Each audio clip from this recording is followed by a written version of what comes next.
Good evening. Welcome to the productive failure session for the week. We are so happy to be here always. And this is very special because now we are coming to our halt, our station, where we all will disembark and move on. Whether you put productive failure to practice or not, well, that's up to you. But I think if it is not put to practice, it will be our productive failure. So, on that note, I think I will go straight to the conclusion of productive failure.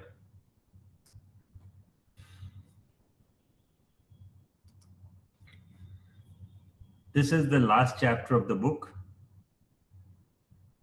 and we'll try and read it today. If we can't finish it today, we will read not next Saturday, but on 25th, which is our last planned productive failure reading. Post that, we want to give you a few weeks to complete and catch up on your design of productive failure. Only when that happens, we will feel that yes, we have achieved something. Conclusion. When my elder son Dev was in kindergarten, he would make me lie down so he could sit on my stomach and play games. One of our favorites was the number counting game, which would go something like, if you have three toy cars and I gave you five more, how many would you have?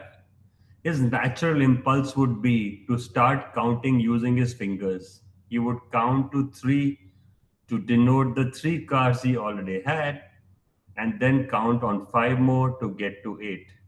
At least that is what most kids would do. Except this kid had me as his father, and I was testing my theory on how making things harder to the point that we fail can be beneficial for learning. Therefore, every time my son would start using his fingers, I would playfully grasp his hands and tell him he could not use them. He had to think without his hands. It was all fun and games, and there was no pressure or reward to get it right. It's amazing how so many of us do this when we talk. We shake our hands. We even do this, or we automatically tend to rhyme or rhythm a hand movement when we talk. It's quite but natural. So what Dr. Kapoor said is ka haath pakad lo. Initially, I could see he was trying to figure it out. Over time, he got better, and I could see he was counting in his head. But still, couldn't get the right answers. And then a few weeks later, it all clicked for him, as if a phase transition had taken place, and he started giving the correct answers almost all the time.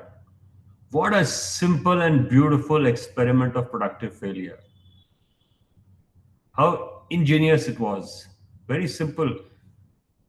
One child, one man, and how they made the experiment. It's that easy. You don't have to ask Google Gemini or give us all those theories and all the hypotheses which you create. Try and keep it simple. Why not do in a narrative form? And some of you are attempting, we love you for that. What happened next surprised me even more. He started giving the correct answers at astonishing speeds. This meant he was no longer literally counting. For such counting would have taken a longer time. Instead, he was performing mental arithmetic effortlessly, which, to the surprise of many of his kindergarten teachers later, it seemed as if the initial difficulty I had put him through had worked out for him, even though in the short term he seemed to be flailing and failing. I do not suggest you start putting your children through this, but when you come to think of it, such a process is natural in number of things the child learns. From learning to sit up, crawl, and walk to her first words and spoken language. Later on, a similar process may ensure when a child is learning to ride a scooter or a bike. In such case, initial trials often result in struggle and failure. Performance suffers, but it sets the stage for deep learning, provided there is someone to guide and learn from at the right time. Performance and learning, therefore, are not the same thing, but we often conflate the two. In school, at work, in sports, wherever we strive for success, we focus on achieving the best results. This focus on performance success, however, can sometimes obscure a more profound yet less visible facet of success: learning. Performance does not necessarily equal learning, and vice versa. High performance doesn't always mean high learning, and low performance doesn't necessarily mean low learning. Taking them as two separate orthogonal scales creates four potential outcomes as shown in figure C.1. C stands for conclusion, productive success, productive failure, unproductive failure, unproductive success. Kapoor mentioned this in 216. Sometimes, when we take on challenging problems, our performance suffers initially. The students who tried to solve the basketball problem in figure 2.1 without first learning the concepts are a perfect example. They tried different ways to solve the problem but failed to get the correct answer. From an objective standpoint of view, reaching the correct solution, their performance repeatedly ended in failure. But this does not mean there was no learning or preparation for learning happening. Sometimes performance and learning do not coincide initially. Their convergence is delayed, yet under certain circumstance conditions, the paths can converge eventually if we can extract value from the initial failure. This is, as you know by now, is productive failure.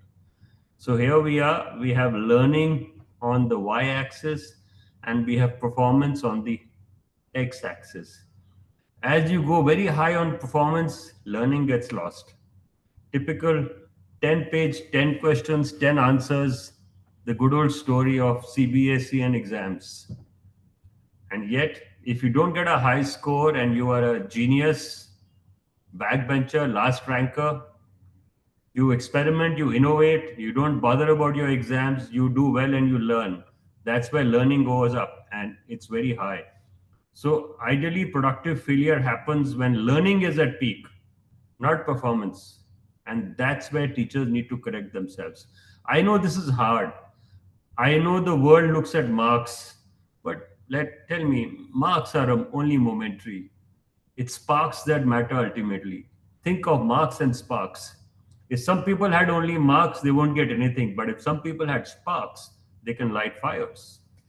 Figure C.1, learning versus performance, productive success, productive failure, unproductive failure, and productive success. Unproductive success. You can see it absolutely brilliantly. Let's capture this. This is a great thing. I think this is a wonderful concluding understanding and graphic for us. You must be seeing your Teachers Academy WhatsApp getting more exciting, and I hope you can catch up with all the excitement. So do check all that. There's a lot of fun happening, and I'm sure you will keep up with us for the next year. What happens when performance and learning converge? From the get-go, imagine a seasoned musician engrossed in their craft, playing a challenging piece of music flawlessly. They are in the state of deep focus where they not only perform excellently, but they also derive new insights about the music and their technique. They are in the zone or a state of flow, as the late psychologist Mihaly, now this is difficult, Csikszentmihalyi called it. I'll leave it there. Another way to call it would be productive success. It is characterized by a sense of effortlessness, intense concentration and enjoyment, and it usually leads to high performance in the activity. Productive success is a sweet spot where high performance meets high learning, where the two are in perfect harmony. On the other side of the spectrum, we have unproductive failure, where both performance and learning are low. This can be seen in using pure discovery learning to learn formal concepts, where students are given a problem and left entirely on their own to find a solution. Without any guidance, students often flounder, leading to both low performance and low learning. They neither solve the problem effectively, which is low performance, now gain a good grasp of the underlying principles, low learning. Nobody wants this to happen, and we should avoid it. That leaves us with the deceptive possibility of unproductive success. The illusion of learning in high performance. Performance is high, yet learning is low. Where performance seems to suggest that learning has taken place, but learning remains shallow and transfer elusive. As we have seen so far, the classic example is rote learning or direct instruction, where students are spoon fed information which they memorize and regurgitate in exams, leading to high grades, high performance. However, the deeper understanding of concepts is often missing in their approach, leading to low learning. It is a hollow victory where the apparent success masks a lack of genuine learning. These examples illustrate that performance and learning are not always aligned. Performance can sometimes be a misleading indicator of learning, and it is essential to recognize the value of the process and the learning journey, not just the end result. Striving for high performance is not wrong, but we need to be aware that true learning, the kind that stays with us and shapes our understanding, does not always correlate with high grades, accolades, or applause. In embracing this nuanced understanding, we allow ourselves to celebrate not just the obvious victories, but also the hidden ones embedded in our failures and struggles. I now leave you with four big picture takeaways from this book. Takeaway one, let's get this: failure as a mechanism. Do not wait for failure to happen. Design for it yourself and for others. Productive failure shows us how to deliberately curate our learning experiences so that we can harness the power of failure for deep learning. If you're not deliberately designing for failure to learn something new, you're not optimizing learning and growth. The science behind it is robust. It tells us how, when, and why productive failure works. Failure as a signal. Conversely, if you find that there is no failure, chances are you are not really pushing yourself. You're not really taking on hard problems or operating at the cutting edge. Seen this way, failure, provided it is not because of stupidity, laziness, or incompetence, can be seen as a signal that you are in the zone of deep learning and innovation. Therefore, assess taking on new projects and challenges not just by the probability of their success, but also by the probability of their failure. If the failure probability is low, notch it up. Failure as a feature. Build safe spaces for yourself, your family, your teams, and your organizations where tolerance of failure is a feature, not a bug. This does not mean we chase failure for failure's sake. Instead, when learning something new, taking on a new challenge, or solving a complex problem, you will find that failure is bound to happen. A safe space for taking on new learnings and challenges is essential. And that's your learning classroom. Failure as a mantra. When the above three come together, the true power of productive failure is unleashed. For it is then that we begin to internalize productive failure as a way of thinking, knowing, and being in this world, helping us seek, design, and harness the other side of failure on a regular basis until it becomes a part of us in everything we do, and perhaps it ultimately becomes us. This is the conclusion chapter. There is a whole list of references, so obviously we don't need to read this, but these references are connected to the content inside. Every chapter has references. You can go and pick up these references if you want to learn more. You can connect on these links and see the YouTube videos. We don't screen or click here. simply because YouTube does not allow us to reshare what they have got on copyright violations. So we don't play videos inside our masterclass or in My Good School. Play them on your own. So there's a whole list of chapters and references, which itself is a long list, chapter 6. So that's how a good book is written. So some years back, when I wrote a book, it took me, yes, a few years to write the book, but it took me 1 year to ensure and satisfy the editor that I had every reference in the book. And that's how hard it's to edit a book. So we must read the acknowledgements. This book is a culmination of almost 2 decades of work. There are too many people to thank and acknowledge. And I know as I write this that I will definitely miss someone, I will fail. But as a book on productive failure, I hope I will be forgiven because that itself is productive failure if I miss you out. I could not have written this book without the unconditional support of my family, my partner, Minnie Lakotiva, and our 4 year old son, Arvi. They were first and foremost my foundation that I took for granted, neglected at times on work evenings and weekends to be able to write this book on top of my regular work commitments. Thank you for suffering through and supporting me.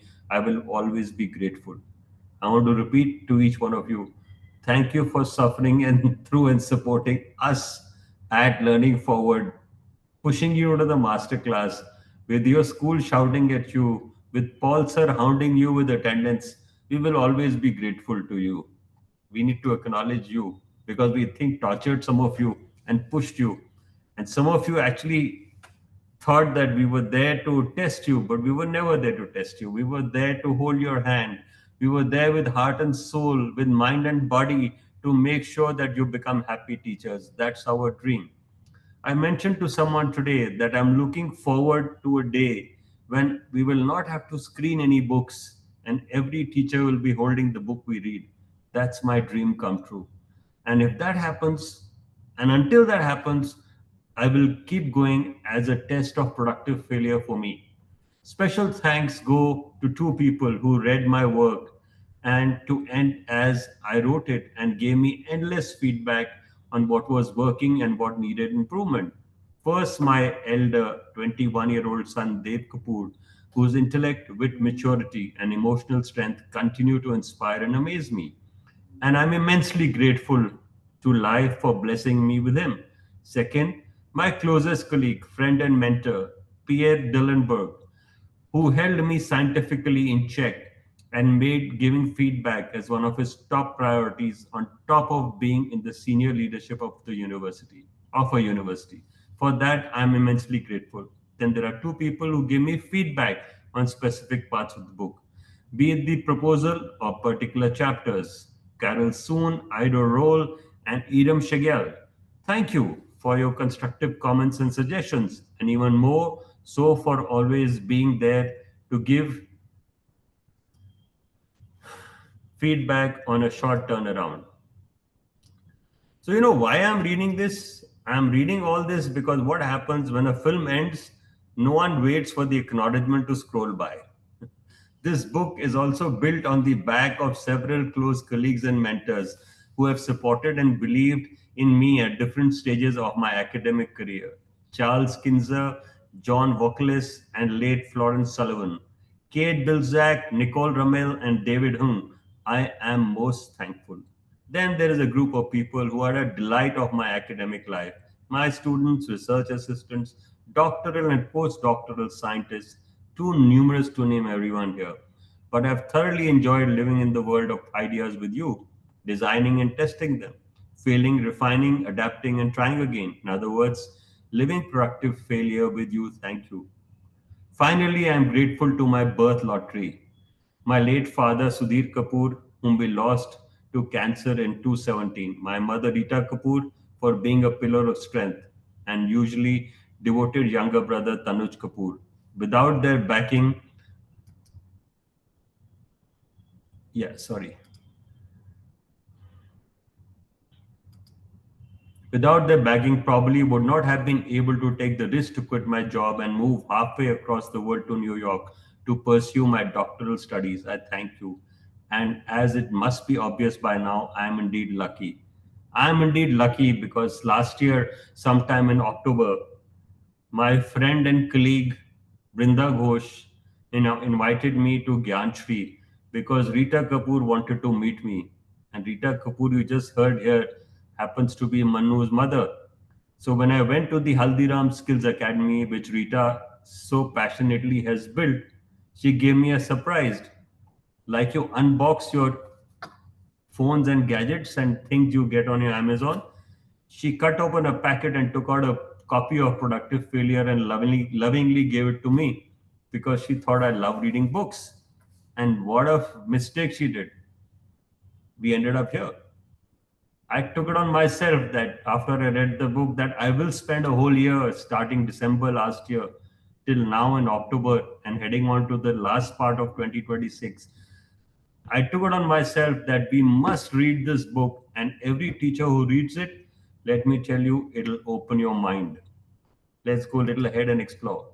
Let's now find out a little about the author before we actually close.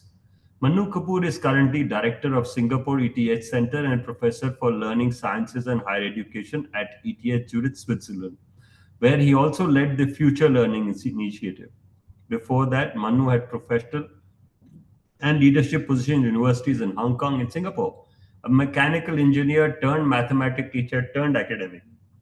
Manu holds a doctorate in learning sciences from Teachers College, Columbia University. He also holds double masters, a Master of Science in Applied Statistics from Teachers College, Columbia University, and a Master of Education from the National Institute of Education in Singapore. Manu conceptualized the groundbreaking theory of productive failure, profoundly impacting the learning sciences as well as STEM education. In addition to substantial funding the media attention worldwide, Manu is a sought after keynote speaker, having delivered two TEDx talks, which we have shared time and again. Paul sir has also shared. Please now see the TEDx talks again. And has held prestigious visiting professorships and advisory roles globally. His contributions extend across high profile journals and conferences, influencing education policies and practices internationally. Visit manukapoor.com for more information. Let's go to manukapoor.com. So here we are. Thank you so much. I will now close my Kindle library as we have spent a whole year with Manu Kapoor. There's a lot about Manu Kapoor you can read about what he has done, his research, his life. Maybe you want to write a post about his work and what you did the whole year. We'll be happy to post it. I think that'll be a befitting tribute to him. And on that note, I want to share that very soon the India edition of the book is due. And when the India edition of the book comes, your story is there in it. Your story, which tells us that what we have done through the year, what we are doing, and what is happening ahead. So, India edition of the Productive Failure book is coming soon. What a beautiful way to celebrate the end of the book. Now that we are in a meeting, I'm more than happy to take any Q&A you have and have you ask me whatever you want, whatever help you need from us.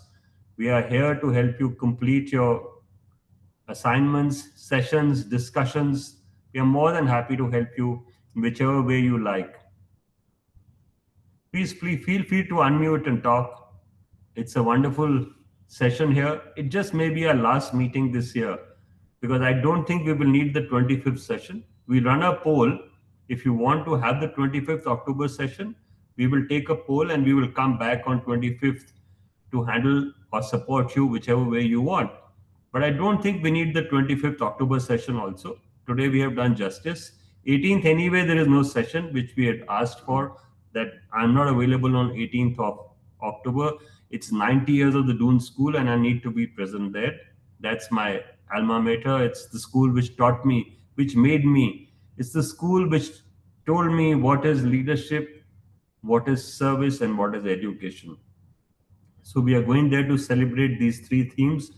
Thank you for giving us off. Yes, 25th is open and we are more than happy to meet. Over to anyone. You can unmute and ask, talk, share your experience through the year, what you took away from here. I can call out people one by one, or you can just unmute and start talking. You can see who's unmuted and let the other person speak. I don't have to run it like a class. You put your hand up and talk. So anyone can open, talk, and talk about your experience through the year.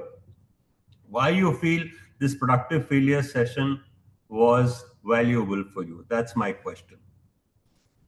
Anyone, let's start.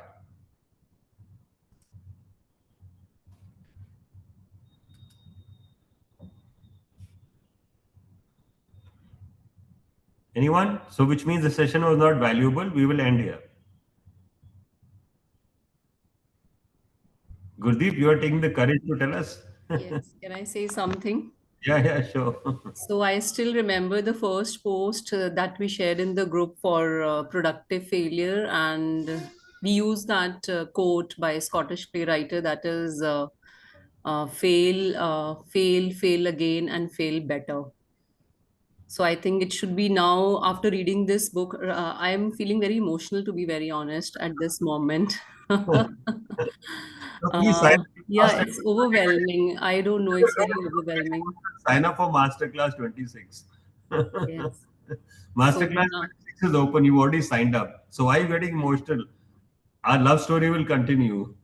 yes, but like this book has taught us a lot, and I think failure should be a part of our lives. We should not be afraid of Love the the book. failure. Yeah, I'm also carrying this book, and I think I'll read this book once again. I'll read it I think you again. should, because every time when you read a book again, the important thing you realize is you always feel you have not read some portions. Yes, yes, That's exactly what I'm experiencing today at this stage in life when I'm reading books 2 to 3 times. And every time I read it, I said, I have not read this. How can it be? It just shows either I don't read properly or I read some parts better and some parts less. So I yeah. think it's worth a while to read it again. Of course, this is my third read, so I can't say more than that.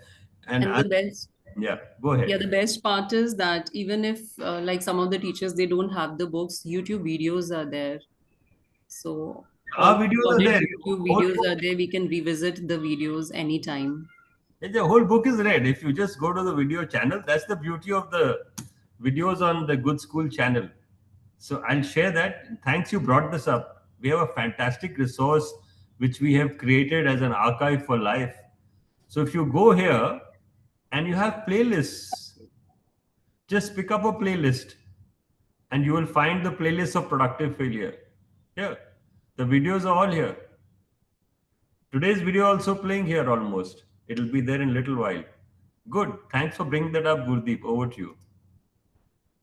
Yes, sir. And for next master class, looking forward to that 3 books, and I will say that all the teachers like the poster is very encouraging for all of us to like sign up, read, and lead.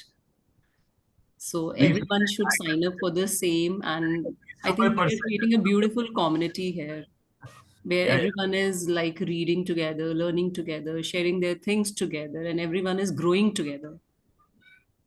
There's a message in the chat, Gurdeep. Please read it.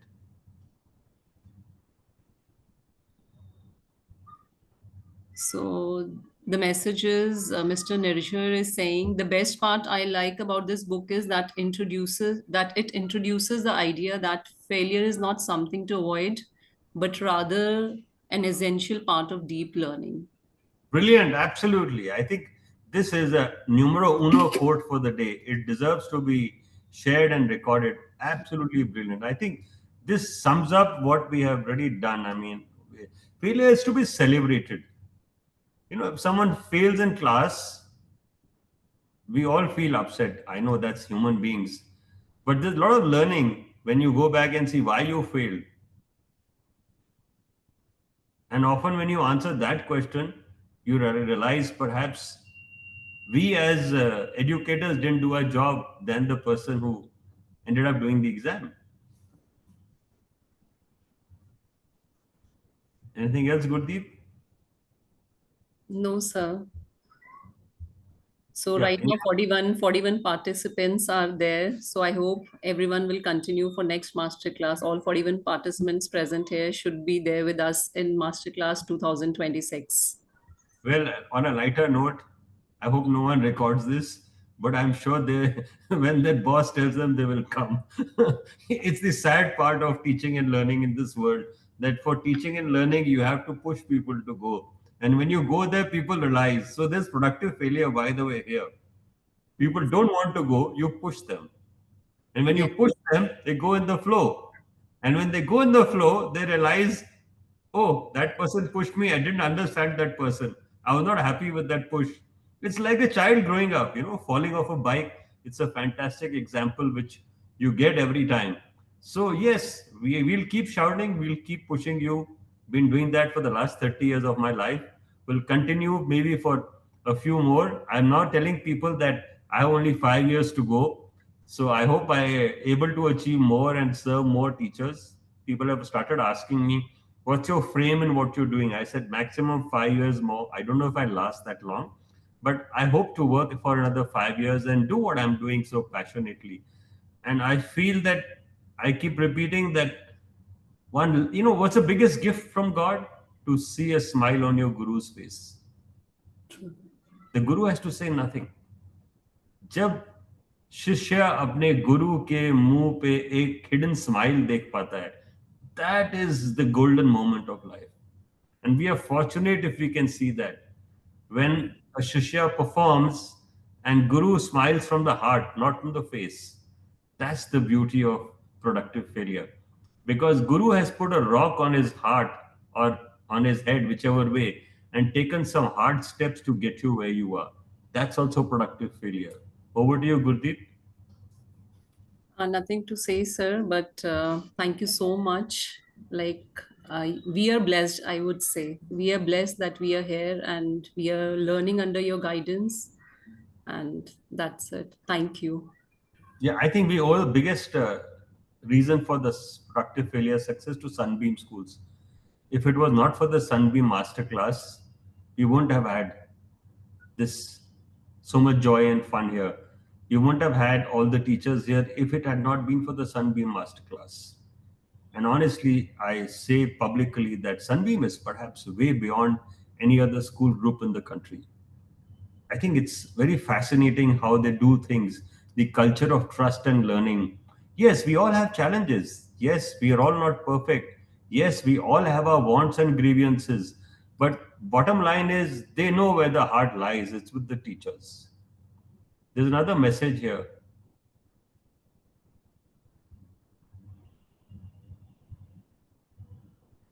Please read it.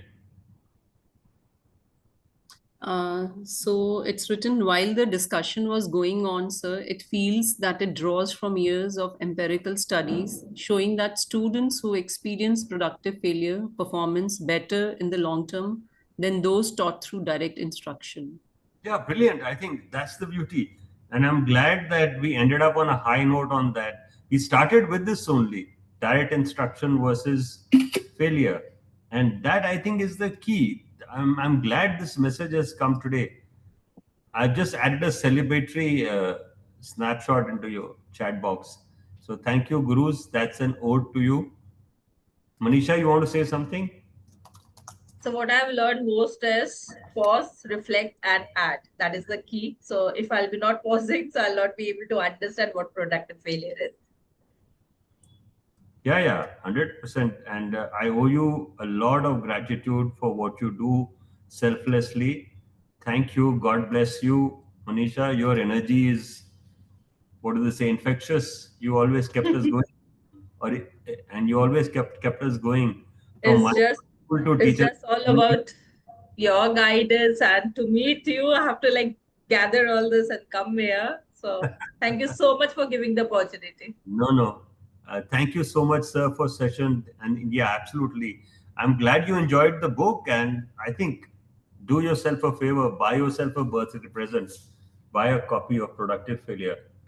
And if you want a gift from me, yeah, sure, I'm happy to gift you one. I'm more than happy to give books to any number of people We are working on a exciting thing. I hope it works. We're trying to raise a grant to buy 1,000 copies of a book and give it to every teacher who works in a good school, Alliance member school. We're in the process of it. I hope that will happen. We're trying to raise money to buy 1,000 copies of a book, which I hope to get across to you in 2026. Each one of you who participate from various schools. And I said, my only dream is that we stop doing this screen share business. It's like I sit here with books around me. You should have a book and we should read like this. And we are making an effort now in my good school with one book, which Manisha is going to read. So if you feel like joining us on Sunday, Manisha is going to read a book. On Sunday, we have three people who read. We have Jugjeev sir, we have Brinda ma'am, and we have Manisha. They all have a different design of a book and different reason behind what they read. Brinda has thrown the hat in the ring to read To Kill a Mockingbird, which I thought was a very good call. So that's going to be her next book. Jugjeev is going to read what you can find everything in the library. Whatever you want is there in the library. So that's Jugjeev's book. That's a very interesting one. And Manisha is going to read in Hindi a Ruskin Bond, The Whistling Schoolboy. Manisha, yeah, this is the only way you can show it. Bring it in front of your face. Because with the background, you can't show things, it only highlights your face. So Manisha is going to read the Hindi book. And some months back, we started doing Hindi in Sunday school, and it's made hell of a difference. Amardeep was here, and he think that's the magic. So Amardeep has on Sunday school been with us for 23 sessions, 22 so far, and 23 and 24 are coming up. We have screened the entire allegory tapestry of Guru Nanak's travels Good to in my hear. good school, which let me tell you is a global record. It has not been done by Amardeep for any school or for anyone in the world.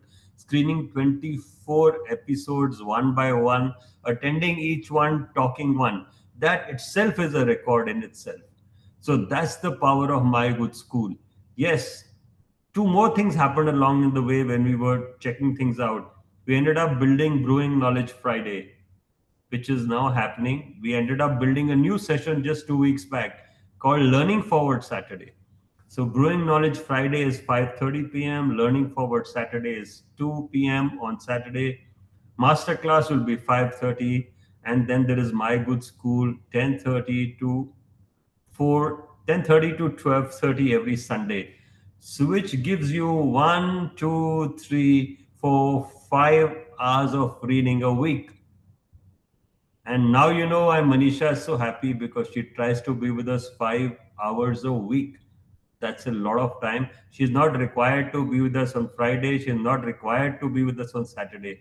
Her goal is champion my good school. But she's crawled into all the sessions. Hats off to her. Thank you for your energy, Manisha, once again. Any other question from anyone? More than happy to answer. We will close the session in time or before time. We are happy to do that today. There is a message in the chat. Thank you so much for the session and the introduction of the book to us. Sure, sir. Okay, thank you so much. So that was good messaging. On that note, should we say Jai Hind? And God bless everybody and help me to be good. It's the simplest and most powerful prayer in the world. God bless everybody and help me to be good. First, bless everybody and then help me to be good. Is the only prayer I say. I say it as many times in the day as possible. Very simple one line. God bless everybody and help me to be good. Thank you all. Put the smile on. Be the happy teachers because happy teachers make happy students. Happy students. The poll coming up to see whether we want to meet on 25th or not. We'll add the poll. Yes, Manisha, please create the poll in the Sunbeam Masterclass. I forgot last time and they reminded me next day. So put the attendance poll in the Sunbeam Masterclass. And yes, Nishika, thank you. Thank you all for being such beautiful people. We love you. And before we go, let me tell you the Sunbeam Masterclass. I am there in Varanasi from 26th afternoon till 31st morning. We'll be staying at the Sunbeam Sun City School. All of us are there. Devgan sir is there. Nilashi is there. Jugjeev is there. I am there. and then Sahar has invited us from her school in Balia. So I'll go alone to Balia for a day in the middle. Otherwise, we are all there with the Sunbeam schools from 26th to the 31st. And there is a fantastic news coming up. I'll leave it at that. There was a contest run by Dreamtime Learning. They have finally completed it.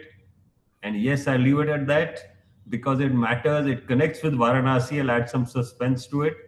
I just got the news when I was walking in here that they have done the story writing and the winner of the story writing has been identified. Thank you, Swati, for inviting us to the Grameen School. We love the Grameen School. Grameen School is working to become the annual host for the My Good School for the years ahead. So, depending on what our takeaway from the coming retreat is, we will then be doing the My Good School courtesy the Grameen School at Sunbeam City annually. It's going to become an annual event. That's what we are working to become. So, My Good School retreat at Grameen School and My Good School at Athafoot. Athafoot will be April and Grameen School will be October. So we will have a session for the Teachers Academy at the retreat, as we always do. We also have a My Good School session, but these are physical sessions. They won't be recorded, they won't be telecast, they won't be on YouTube. We will do them in the week. The retreat is running Monday to Friday, so come, we won't get the opportunity to telecast or live cast or live stream from Varanasi like we did last year. So this year we're absolutely offline retreat. Looking forward to the retreat. And yes, if we don't meet on 25th, Alvida, Khuda Hafiz, bye bye. God bless you. Jai Hind, everybody. Jay.